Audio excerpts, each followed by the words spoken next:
10 hours of oxygen left in his tank.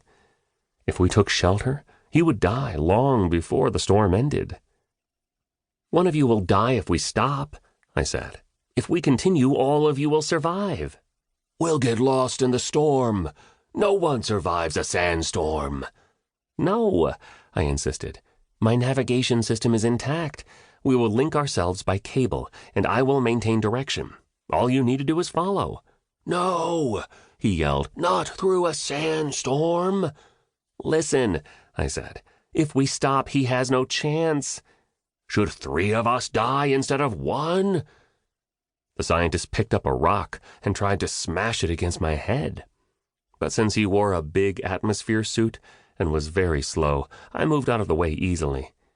He picked up another rock and threw it at me. I put up my arms to protect my video lenses, and the rock clanged off my elbows. The other 2 scientists watched, doing nothing. They were very tired.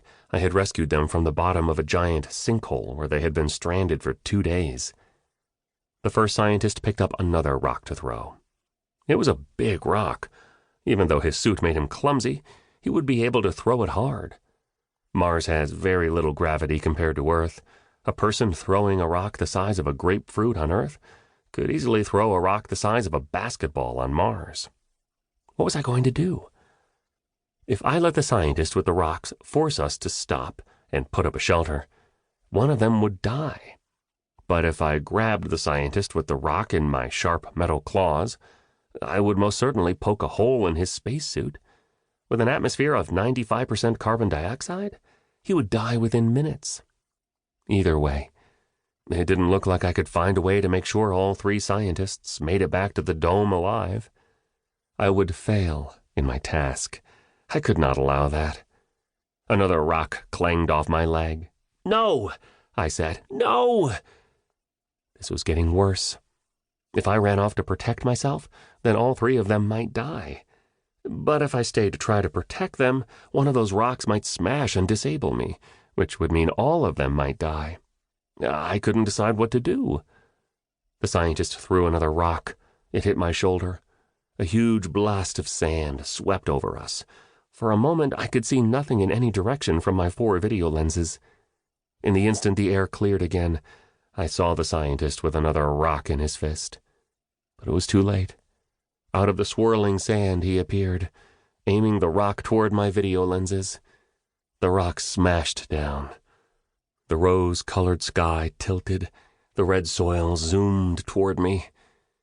Then everything went black. Chapter 2. "Ouch," I said.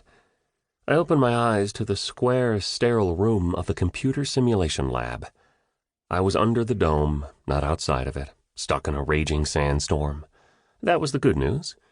The bad news was that although no rock had actually hit my body, my head hurt.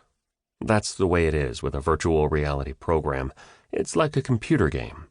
Except you're actually in the game. Instead of watching your players get knocked out, it happens in a small way to you. I pulled the surround sight helmet off my head. My hair was slick with sweat.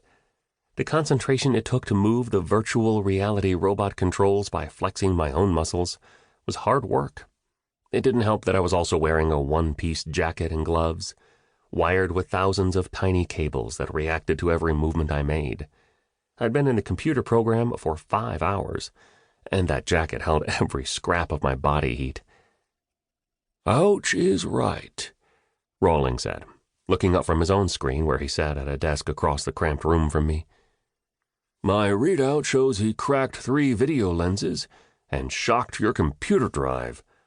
Basically, he killed you. A human defeating a robot." Rawling McTigray, one of the 2 medical doctors under the dome, was stocky and in his mid-40s. He had been a quarterback at his university back on Earth when he was younger, and his wide shoulders showed it.